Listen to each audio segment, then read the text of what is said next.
You're listening to an Ono Media podcast.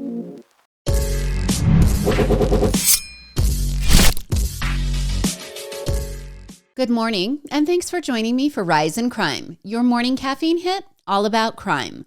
I'm Mama Jules, and let's start with the discovery of a missing hiker in Wyoming. This a month after he messaged his wife saying he was tired and trying to get back to his car. Now, before we learn about his disappearance, let me tell you about the Big Horn Mountains. The Cloud Peak Wilderness rides the spine of Wyoming's Big Horn Wilderness. The area is filled with granite walls and U-shaped glacier valleys. The high basins are dotted with lakes, the premier lake being Misty Moon Lake. Elevation is high here, about 10,000 to 13,000 feet above sea level, which means the snow lingers in the higher areas well into mid-July. Now, I read several reviews about the trail area, and hikers warn about nasty weather rolling in quickly, and also altitude sickness because you climb in elevation quickly. Now, most hikers log around 22 to 25 miles in a round trip with an ascension of nearly 5,400 feet. And most hikers attempt the trip in 2 to 3 days. Now, I could keep telling you about this hike, but I would say the most relevant information here is that afternoon thunderstorms roll in often, and summiting should occur by early afternoon. That seems to be part of the issue here with 38-year-old Grant Gardner. Now, Grant, who lives in Lakeville, Minnesota, was like a type A personality, meticulous with his planning and acutely aware of his abilities in the wild. Grant had a plan in place. His goal? Summit the 13,166-foot mountain called Cloud Peak, which is the tallest mountain in the Bighorns. Grant intended to hike around Misty Moon Lake to the top of the Cloud Peak in 3 days. And like I said, this seems to be the recommended trail plan. On the evening of July 29th, Grant texted his wife, almost celebrating, because he had reached the summit. But there's some concerns. First off, it was 7 o'clock at night, and that is late to start towards his car that was left at the trailhead. And the second concern? He told his wife Lauren in the text that the hike was, quote, more taxing than he expected. He also mentioned that he was tired. That was the last communication from Grant Gardner. By the next day, Lauren had alerted authorities that her husband was in potential danger. And on August 1st, the Big Horn County Sheriff's Office mobilized a massive search and rescue operation. It wasn't easy, though. Weather was rough, and the terrain and high altitude limited the amount of people that were skilled enough to even conduct such a search. Authorities did use helicopters, airplanes, and electronic tracking equipment that was supplied by the Wyoming National Guard. But more than 20 days went by, and Grant was not found. The Big Horn County Sheriff's Office then made the difficult decision to suspend the search. The sheriff told the Cowboy State Daily that it is important to understand how large and expansive the Cloud Peak Wilderness is. He said there are nooks and crannies, and if weather had been an issue, Grant might have chosen to kind of tuck himself into one of those areas, making it impossible for him to be seen from the air. As Lauren and Grant's 2 children, ages 11 and 13, tried to put their lives somewhat back together, a friend in Minnesota began a crowd-sourced fundraiser to aid Lauren in her day-to-day expenses. As of production, that fundraiser had brought in more than $66,000. The fundraiser also thanked the Big Horn County Sheriff's Office and its partners for the efforts, and also for the empathy shown to Lauren. Now, I would have to imagine at some point, Lauren probably thought that Grant would never be found, especially with weather turning toward a cold and snow-packed winter ahead. But then, just last week, an experienced group of mountaineers from North Carolina were descending the north slope of Cloud Peak. They had stopped to make a camp to spend the evening before they planned on completing the ascension of Mount Woolsey the next day. At about 11,000 feet, they noticed a small glint. An object was making a reflection. That reflective fabric was a stripe on Grant's backpack. This hiking community knows what each other are doing, and these mountaineers knew about Grant going missing just a month prior. They immediately contacted the Bighorn County Sheriff's Office. Personnel from the search and rescue team mobilized throughout the late evening, and by that morning, they had found Grant's body wedged between two rocks. The sheriff told the Cowboy Daily that they believe Grant succumbed to some sort of tragic accident. He said the following: "In that area, you can be right next to something and not necessarily see it. In this situation, it had to be the right people at the right time with the right light conditions in the right place." The sheriff said one of the difficult parts of the search was that Grant was wearing clothes that matched the terrain. So the reflective material on the backpack in the late evening sun was the reason the experienced mountaineers were able to even detect Grant's body. Now, the sheriff clarified that Grant wasn't trying to ascend Mount Woolsey like the North Carolina hikers had intended to do, meaning he doesn't believe that was part of the tragic accident. He hadn't changed his game plan. Now, the sheriff thanked the North Carolina hikers, saying their keen eye meant that Lauren and her children could hold a proper funeral for their husband and father. He said the hikers abandoned their plan to ascend Mount Woolsey and helped the rescue team the next morning in the recovery effort. Now, this recovery was a blessing for Lauren and other loved ones located in Minnesota. But another Minnesota native's family hasn't been as blessed with their missing hiker nightmare. Misty Moon Lake, where Grant went missing, is just about 100 miles west of Yellowstone National Park's east entrance. And just inside that southeast arm of the park is Eagle Peak, the highest mountain in Yellowstone National Park. Last summer, 22-year-old Austin King, also from Minnesota, chose to work the summer months as a concierge inside the park. For those who don't know, there are a few locations where you can stop and get food and even lodge within the park. Now, I can't imagine the job pays much, but the perk of exploring the park for the summer is probably unmatched for someone who loves to hike and live outdoors. Austin was cashing in on his perk in September of last year. It was probably getting, close to the end of the season for Austin, and he planned a 7-day solo backcountry hiking adventure that would conclude with him summiting Eagle Peak. He did it. He summited the peak and even called his family and friends from the summit. And like Grant, he was celebratory, but also the news wasn't all perfect. Austin was going to be heading off the mountain into fog, rain, and possibly hail. And of course, wind. You can't escape wind up that high. 3 days later, Austin missed a scheduled boat pickup. See, you've got 2 ways to do this trip as far as I can tell, and Austin appeared to have been starting one way and ending the other way. Austin had begun the trip by parking his car outside of Yellowstone National Park at Eagle Peak Campground.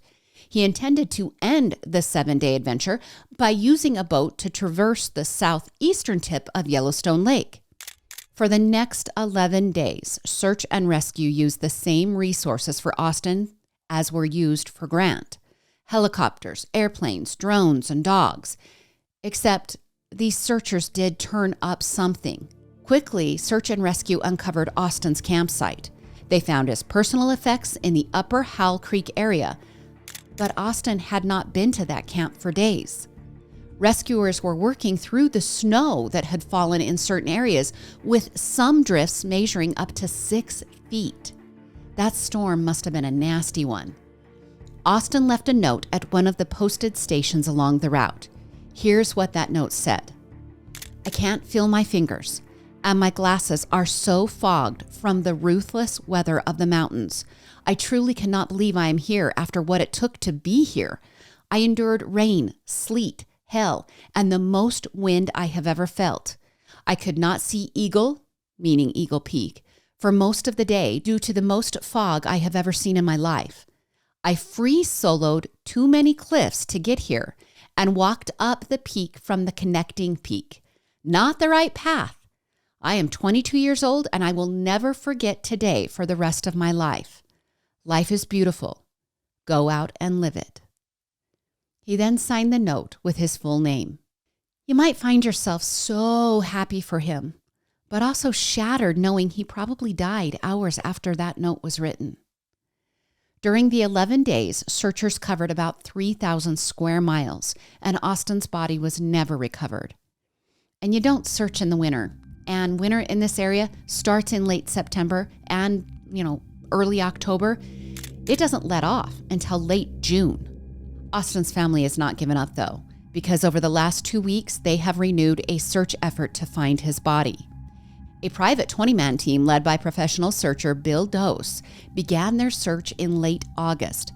Using their 20-person roster and dogs and drones and helicopters, the team plans to navigate the most remote terrain areas that might have not previously been scoured. Unfortunately, the helicopter fees are the staggering issue here. The team is prepared, except they don't quite have the money for the helicopters. The drones are bringing new technology to the search, even if the helicopters aren't secured. Amazon and Denver-based Cloud 303 have developed the ability for pictures taken by the drones to be analyzed for anomalies, like traces of almost hidden color and unusual patterns. Like, remember the glint of the fabric on the backpack? Like that, except the drones capture the images and the software dissects the images.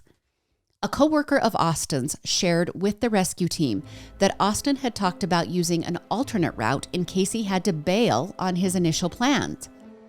Bill, the guy leading the team, is thinking Austin might have bailed on his plans due to the weather, and maybe they will find him in that alternate route.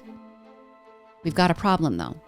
That terrain is very, very difficult and also filled with different drainage routes from snowmelt, which Austin could have fallen into. As of now, Austin has not been found. I will keep you updated on the mission, which is probably nearing its close. Okay, you guys, it happened again. A person has died at Burning Man. And for those who don't know what Burning Man is, back in 1986, a small gathering happened on a San Francisco beach where two men, Larry and Jerry, built an effigy and burned it while artsy, creative type people attended. The whole thing became an annual event, and in 1990, the week-long event was moved to the Nevada desert. And the event became bigger in attendance, in scandalous activity, and also in creativity. And it also was no longer free. In 1990, admittance was a requested $15 donation, with roughly about 120 people in attendance in the desert.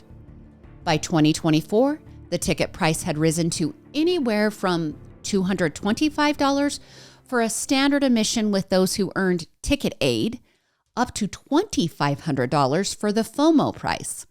The general admission is about $575, and if you bring a vehicle, you have to pay $150 for that. Money Magazine estimates that the average person spends about $2,000 to attend the festival. And it was estimated that about 87,000 people attended the festival last year. Like I said, it's grown in creativity, in size, in cost, and in scandal.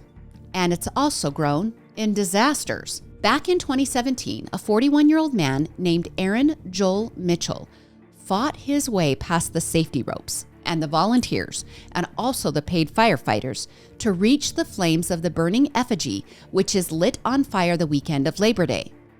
When he succeeded in getting past everyone, he threw himself into that burning effigy. EMTs pulled him from the flames, but he died the next day in the hospital with burns to 97% of his body. Then, in 2020, the whole event was canceled because, of course, it was COVID. However, about 1,000 burners, I guess that's the name given to attendees, they broke the rules and they held their own celebration in the founding city of San Francisco. Back then, the mayor was furious. Others showed up in smaller groups to the desert that year, and they basically held several small unsanctioned events, like I kind of visualize it like camping events. When 2021 rolled around, event organizers again felt it necessary to cancel due to COVID. They attempted to sell tickets for an online event, but some burners said heck no, and they held their own unsanctioned event in the desert. About 20,000 people attended that one, And they didn't burn an effigy that year, but they did pull off a drone display that simulated the burning effigy. Then in 2023, Mother Nature decided to have an opinion about Burning Man, and rains and flooding in the desert, because it's in the desert, but there was flooding. Basically, it locked down the whole event, stranding people without their vehicles. Now, I remember watching video from the flooded event where people didn't have any running water and no toilets, and it was a whole stinky, muddy mess. During that lockdown, 32-year-old Leon Reese was found unresponsive in the mud. Employees of Burning Man attempted CPR while they waited for EMS, but the arrival was significantly delayed due to the mud and weather. The Washoe County Medical Examiner determined that Leon died of acute cocaine, alcohol, and ecstasy toxicity. Allegedly, the flooding and mud didn't really play into it, with the organizers saying Leon would have likely passed away even if responders could have reached him sooner. Then, more death and anger from Mother Nature plagued the event last year. On the first day of the event, 39-year-old Kendra Frazier of Tukwila, Washington, was found unresponsive. The event wasn't even 24 hours old. See, burners are allowed to enter at midnight, and Kendra was found 11 hours later. Again, the Washoe County Medical Examiner was put to work, and the office determined that Kendra died of an asthma attack. So no foul play was suspected. On the last day of the event, last year, a massive and what some have called epic dust storm blew through Black Rock, Nevada. The limited visibility snarled traffic, and some burners waited up to 4 hours to finally exit the Black Rock area. 2024 also had a different kind of a hiccup. Attendance was down. The event had unsold tickets for the first time in 11 years if you don't count the 2 years of COVID extinguishing the event. All right, that catches us up to 2025. And Burning Man just happened. Obviously, it was Labor Day weekend. And it left me asking, is Burning Man kind of doomed? Because there's been another death. On Saturday, right as the effigy was lit on fire, burners flagged down police officers showing them a man lying in a pool of blood. The man has yet to be identified, but he was described as 35 to 40 years old with brown hair, a beard, and weighing about 200 pounds. That made me think he looked like most white men, so it wasn't much of a description. So the Washoe County Medical Examiner has been put back to work. Mother Nature also was back this weekend. High winds blew over the Orgy Dome. Yep, there's a massive tent filled with mattresses that is used for uninhibited relations between burners. The dome was destroyed, and event organizers said it could not be restored before the event came to a close.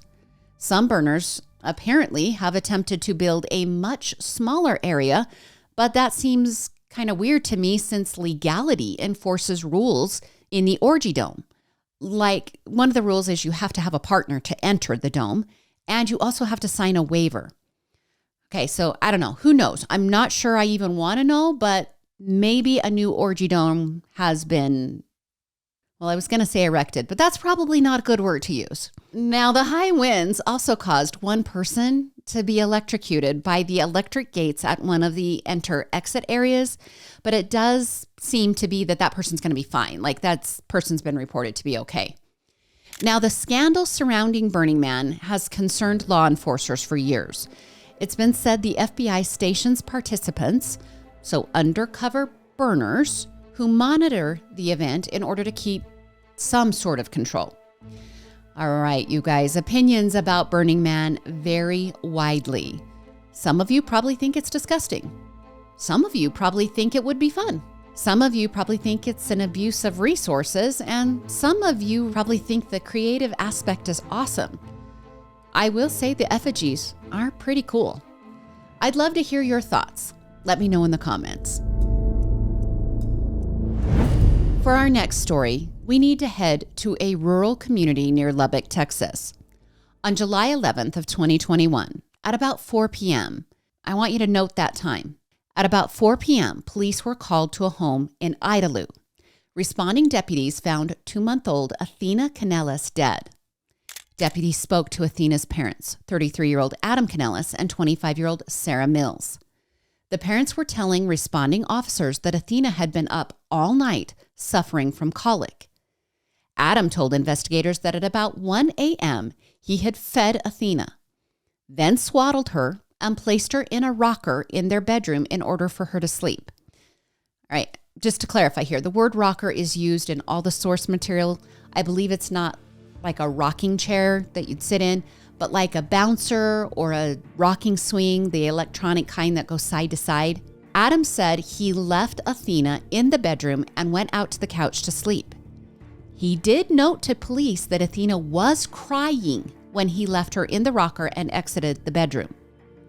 Now, separately, Sarah, the mother, was telling officers that she, meaning Sarah, had fallen asleep around 8 a.m. She said she slept for about 4 hours. When she woke around noon, she said Adam had just finished placing Athena in her bedroom. Athena was reportedly asleep at that time. Sarah said she left the house and came back about 3 hours later, so 3 o'clock in the afternoon. She told officers Athena was still asleep when she returned. And then she left the house again. Okay, I'm already furious. This baby is 2 months old, and the timeline of where and who is caring for this child is pretty murky. Anyway, Sarah is allegedly saying that shortly after she left at 3 o'clock, Adam called her and said he couldn't wake Athena. Both parents told investigators, per an arrest affidavit, that Athena had no medical conditions and that the only medication they had ever given her was gas drops to help with the colic. But the scene was telling investigators a different story. Police had found nearby both ZzzQuil and children's multi-symptom cold medicine, kind of like children's Benadryl. Of course, an autopsy has been performed. And while awaiting those results, the parents were not initially arrested. But when those autopsy results returned, all of it changed. Athena had died from diphenhydramine overdose. That's the active ingredient in both NyQuil and Benadryl. The medical examiner had verified that the drugs found in Athena's system should have never been given to an infant. Investigators then re-interviewed Athena's parents, Adam and Sarah. Well, Adam now changed his story, saying, yes, I did give Athena Benadryl, not once, but twice that day to get her to sleep. Adam then said he thought it would be okay because he had given Athena Benadryl 2 weeks earlier so that he and Sarah could do, quote, grown-up things while the baby slept. Adam allegedly said he knew better than to give the baby the drug, and Sarah, in her interview, admitted to giving her daughter Benadryl for a rash. She also said she had given the infant Tylenol to make her sleep. She allegedly admitted that she had received counsel from a doctor previously to not give her infant daughter Benadryl. Well, after warrants were issued for the couple's house, the two were arrested 6 months after Athena's death. They remained jailed until April of 2022, at which time they were let out pending their separate trials. Last week, Adam faced a jury, and it didn't go well for him.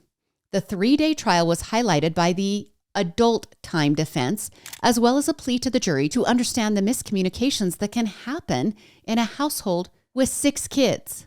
Okay, I don't know if all those kids are Sarah's, but remember, Sarah is 25 years old. She's got a 2-month-old infant, and apparently that infant is just one of 6 children. Now, the jury found Adam guilty of manslaughter. He was placed back in custody awaiting his sentencing. He could serve up to 20 years in prison for the conviction. Sarah is still out on bail awaiting her trial later this year. Now, one thing the trial brought out was that the couple gave all of the children in the household Benadryl to sleep. The defense attorney said that unknowingly, Adam had dosed Athena twice and Sarah had dosed Athena at least once, and all of that happened because the house was too chaotic. It will be interesting to see if Sarah takes a plea deal now that her husband has been found guilty. Go ahead, sound off in the comments because I'm sure you have things to say about this case. And finally, did you see this story out of Houston, Texas?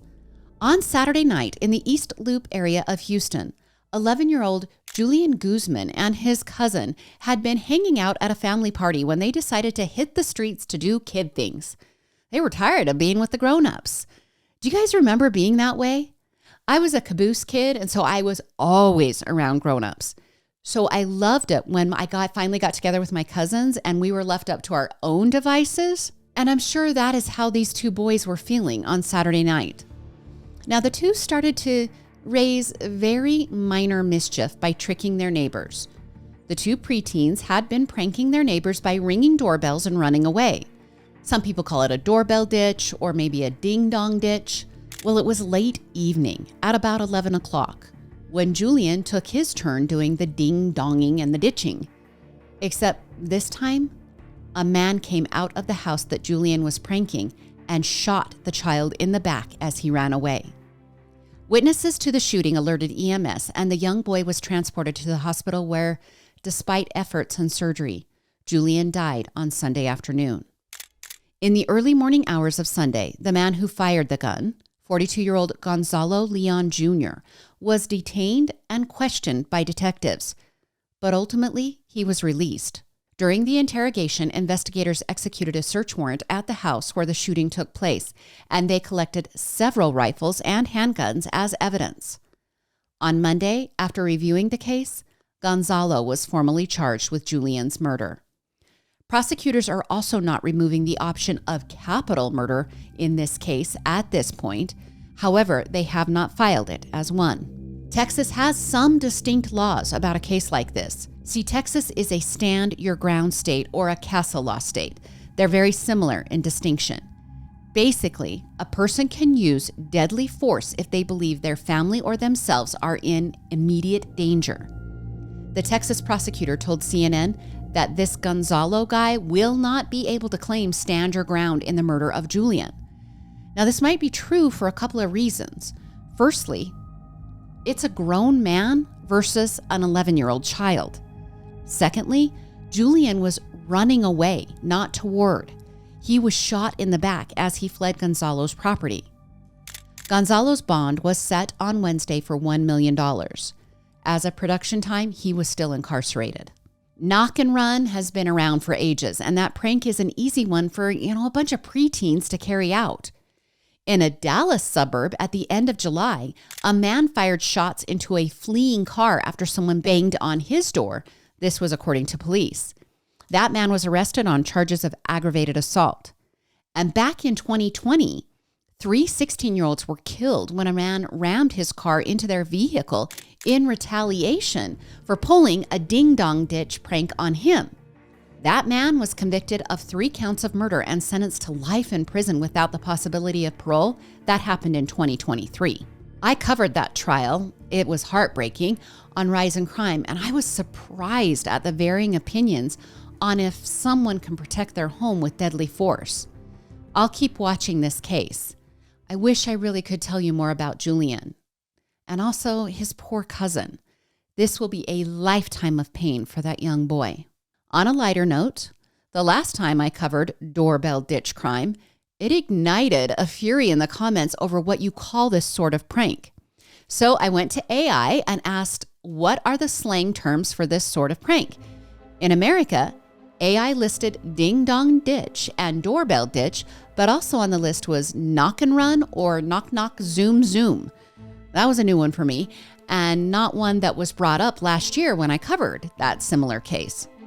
In the UK and Ireland, apparently they call it cherry knocking or chap door run. And in Australia and New Zealand, it seems they call it ding-dong dash or knock and run. And in South Africa, it's called talk-talkie. All right, did I miss any? Let me know in the comments. And now I have several comments from Monday's episode that I want to address. There were a lot of comments on this episode. Let's start with this one. The story of Trooper Scott, who was speeding down a highway, and when he approached a blind intersection, he smashed into 4 teenagers in a sedan that failed to yield in a left-hand turn. 2 of those teenagers ended up dying. Now, several of you shared experiences where you had been part of a situation where cops were speeding with no emergency lights and no sirens and no place to be. I had no idea this happened so often. And most of you believed that the guilty verdict was justified in this case. I have to share the comment from Tiambria on YouTube. She lives in the county where this trooper served as a councilman and a mayor.